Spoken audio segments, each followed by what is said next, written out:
Alex का नेबुलिस्क और Magnus का एबिसैलिक्स दोनों पोकेमॉन जमीन पर गिरे हुए होते हैं। देखना यह था कि दोनों में से कौन पहले खड़ा होता है या फिर कोई खड़ा भी हो पाता है या फिर नहीं। एबिसैलिक्स खड़े होकर दोबारा गिर जाता है, वहीं पर नेबुलिस्क कोशिश करता है और खड़े हो जाता है। ये देखकर सभी की सांसें थम जाती है, पूरा का पूरा स्टेडियम साइलेंट हो जाता है। रेफरी डिक्लेयर कर देता है एबिसैलिक्स कब आगे फाइट करने के काबिल नहीं है। इस फाइट को नेबुलिस्क पोकेमॉन ने जीत लिया है।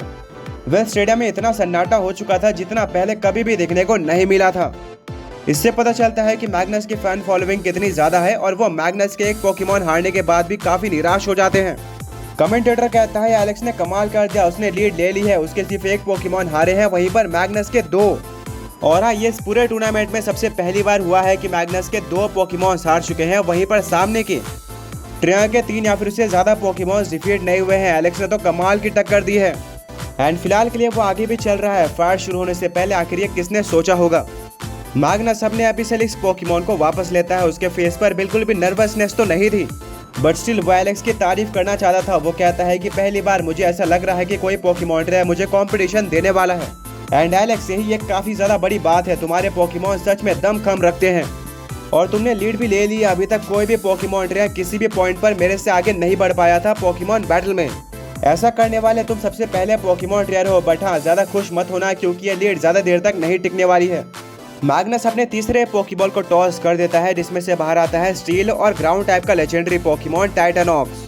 मैग्नस कहता है वैसे तो ज्यादातर पोकेमॉन ट्रेनर्स ये सीक्रेट रखते हैं, पर मैं बता देना चाहता हूँ कि टाइटनॉक्स की एबिलिटी हैवी मोमेंटम है, यानी कि जितने भी अटैक करता है या फिर जितने देर तक बैटल में सर्वाइव करता है, हर टर्न में इसके फिजिकल अटैक की पावर 10% से इंक्रीज होते जाएगी और ये आगे जाकर बहुत डेडली बन जाता है। इवन ये स्ट्रॉन्ग से स्ट्रॉन्ग पोकेमॉन्स को 1 हिट नॉकआउट भी करना चालू कर देता है। एंड बिल्कुल तुम्हारे तरह मैंने भी इस पोकेमॉन को पूरे टूर्नामेंट में सबसे पहली बार बाहर निकाला है। ये मेरा सीक्रेट पोकेमॉन है। एलेक्स इस पोकेमॉन की एबिलिटी के बारे में सुनकर काफी शॉक हो जाता है और कहता है ये तो ब्रोकन है। अगर मैंने इस पोकेमॉन को सर्वाइव करने दे दिया तो ये काफी डेडली साबित हो सकता है मेरे पूरे पोकेमॉन टीम के लिए, और मैं ये रिस्क बिल्कुल भी नहीं लेने वाला हूँ। वेल, अब एलेक्स अपने नेबुलिस्क को पोकेबॉल के अंदर वापस ले लेता है और कहता है कि दोस्त अब तुम आराम कर सकते हो। ओल्ड मैन कहते हैं ये एलेक्स की अच्छी स्ट्रैटेजी है क्योंकि उसको पता है कि अब नेबुलिस्क सिर्फ एक अटैक में हार जाएगा और अगर उसके ऊपर एक अटैक लग जाता है तो टाइटनॉक्स की अटैक की पावर 10% से इंक्रीज हो जाएगी, जो कि एक काफी बड़ा डिसएडवांटेज हो सकता है। इसीलिए वो एक फ्रेश पोकेमॉन को भेजने वाला है। वेल, अब एलेक्स अपने तीसरे पोकेबॉल को टॉस कर देता है, जिसमें से बाहर आता है बग और घोस्ट टाइप का मिथिकल पोकेमॉन फैंटोम मैंटिस। सरप्राइजिंग बात थी कि अभी तक एलेक्स ने किसी भी ऐसे पोकेमॉन का इस्तेमाल नहीं किया था जो कि न्यू हो, पर अभी भी बैटल काफी लंबी चलने वाली थी। फाइट शुरू हो जाती है और टाइटनॉक्स इस्तेमाल करता है आयरन एवलांच का। वहीं पर एलेक्स अपने फैंटोम मैंटिस को कहता है कि फैंटम साइथ अटैक का इस्तेमाल करके पूरे बर्फ को काट दो। फैंटोम मैंटिस बिल्कुल ऐसे करता है जिससे उसको बिल्कुल भी डैमेज नहीं पड़ता है। इसके बाद वो इस्तेमाल करता है वॉइड सीवर का। सामने टाइटनॉक्स का अटैक फेल हो चुका था, इसीलिए उसको अपने एबिलिटी का एडवांटेज नहीं मिलता है। एंड अब वो इस्तेमाल करता है ट्रेमर स्ट्राइक अटैक का, जो कि एक फिजिकल अटैक था और इसके लिए वो काफी तेजी से फैंटोम मैंटिस की तरफ बढ़ रहा होता है। वहीं पर एलेक्स अपने फैंटोम मैंटिस को दोबारा फैंटम साइथ इस्तेमाल करने के लिए कहता है। दोनों ही फिजिकल अटैक थे और आपस में टकरा जाते हैं, जिससे काफी ज्यादा बड़ा एक्सप्लोजन होता है और हवा की एक वेव क्रिएट होती है, जिससे अब बैटलफील्ड पर खड़े दोनों पोकेमॉन ट्रेनर्स हिल जाते हैं और कुछ टाइम तक फाइट पे ध्यान नहीं देते हैं। जब उनका नजर दोबारा से फाइट पर जाता है तो देखने को मिलता है कि फैंटोम मैंटिस जमीन पर गिरा हुआ है, वहीं पर टाइटनॉक्स अभी भी पूरे जोश में है।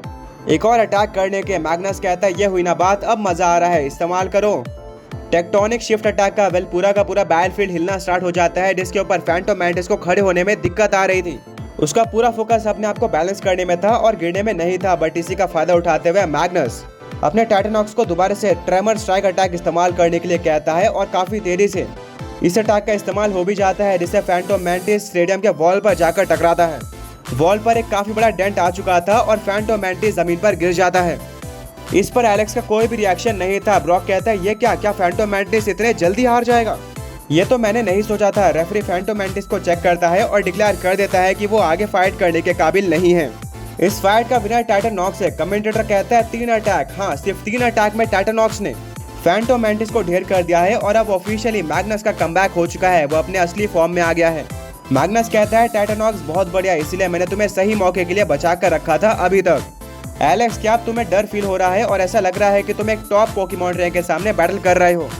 वेल एलेक्स कुछ भी नहीं कहता है, उसके फेस पर बिल्कुल भी डर नहीं था और वो अपने एक और पोकेबॉल को टॉस कर देता है, जिसमें से नेबुलस पोकेमॉन बाहर आता है। बट क्योंकि वो ऑलरेडी काफी वीक हो चुका था, इसलिए सिर्फ एक सिंगल अटैक में टाइटनॉक्स उसको भी डिफीट कर देता है और अब उसका डैमेज धीरे धीरे बढ़ते ही जा रहा था।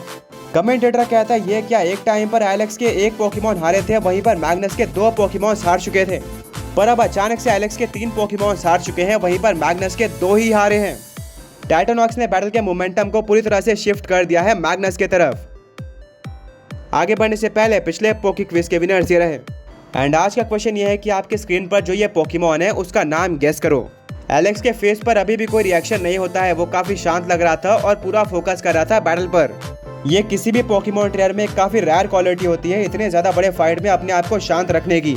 मैग्नस बोलता है एलेक्स मुझे पता है कि तुम अंदर ही अंदर डर चुके हो। वेल एलेक्स अब अपने चौथे पोकेबॉल को टॉस कर देता है, जिसमें से वाटर और ड्रैगन टाइप का लेजेंडरी पोकेमॉन लिवायाक्रॉन बाहर आता है। फाइनली एक ऐसा पोकेमॉन जिसको अभी तक किसी भी फाइट में एलेक्स ने इस्तेमाल नहीं करा था। मिस्ट्री बोलती है तो ये एलेक्स के कुछ सीक्रेट पोकेमॉन्स में से एक है, देखते हैं कि इसकी परफॉर्मेंस कैसी होती है। जैसे ही लिवायाक्रॉन पोकेमॉन बैटलफील्ड पर एंट्री मारता है, वैसे ही एक ब्लू कलर की वेव पास होती है एंड डायरेक्टली टाइटनॉक्स पोकेमॉन के ऊपर लगती है, जिससे उसको कुछ डैमेज तो नहीं होता है बट अजीब सा फील होने लगता है। मैग्नस कहता है ये क्या था टाइटनॉक्स और तुम्हें क्या हुआ? एलेक्स कहता है ये तुम्हें आगे के बैटल में पता चल जाएगा। फाइट शुरू हो जाती है। एलेक्स अपने लिवायाक्रॉन को Y1 वोर्टेक्स अटैक का इस्तेमाल करने के लिए कहता है।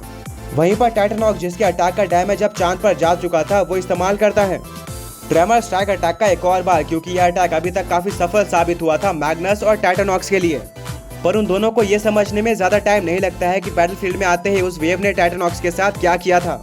वेल अब टाइटनॉक्स की स्पीड बहुत कम हो चुकी थी और लिवायाक्रॉन आसानी से उसके अटैक को डॉज कर उसके ऊपर एक स्ट्रॉन्ग अटैक का इस्तेमाल कर देता है, जिससे टाइटनॉक्स को हैवी डैमेज पड़ता है और वो जमीन पर गिर जाता है। पूरी ऑडियंस ये देखकर शॉक्ड हो जाती है। जब ऐसा लग रहा था कि टाइटनॉक्स डोमिनेट करने वाला है, उसी पर लिवायाथॉन ने पूरे बैटल को पलट दिया।